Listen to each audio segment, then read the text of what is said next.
இன்றைக்கு நம்ம ராகாப் என்ற ஸ்திரியை குறித்து தியானிக்க போகிறோம். ராகாப் ஒரு எரிகோ பட்டணத்தை சார்ந்த ஒரு ஸ்திரீ. பாகால் தேவன்களை வணங்குகிற குடும்பத்தை சார்ந்த ஒரு மகளா இருந்தாங்க. அவங்க வேசின்னு வேதம் பதிவிடப்பட்டிருக்கு.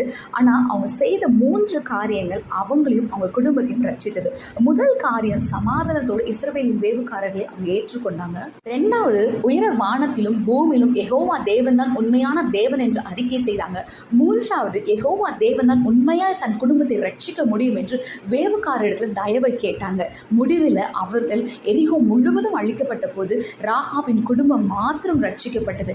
ராகாவின் வாழ்க்கையில் நம்ம கற்றுக்கொள்கிற ஒரு பாடம் என்ன? நம் ஒருவர் மாத்திரம் இயேசு கிறிஸ்துவும் யெகோவா தேவனை விசுவாசித்தால் நிச்சயமாய் தேவன் நம் முழு குடும்பத்தையும் ரட்சிக்க உண்மையுள்ளவராக இருக்கிறார்.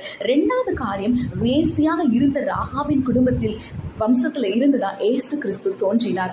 இதன் மூலமே நம்ம ஒரு பாடத்தை கற்றுக்கொள்கிறோம். ஒரு கனவீனமான ஒரு ஸ்திரியை கூட கனத்துக்குரிய காரியத்தை கர்த்தர் பயன்படுத்துவார். அதற்கு ராகாப் செய்த ஒரே காரியம், ரட்சிக்கப்பட்ட பிறகு வேசியா இல்லாமல் சல்மோன் என்பவரை திருமணம் செய்து போவாசை பெற்று போவாசை நியாய பிரமாணத்தின்படி வளர்த்தினார். அதற்கு சாட்சிதான், திக்கற்றவர்களுக்கு தன் நிலத்தின் சிதறியவைகளை கொடுத்தார். சுதந்திரவாளியாய் ரூத்தை திருமணம் செய்தார். ஆமீன்.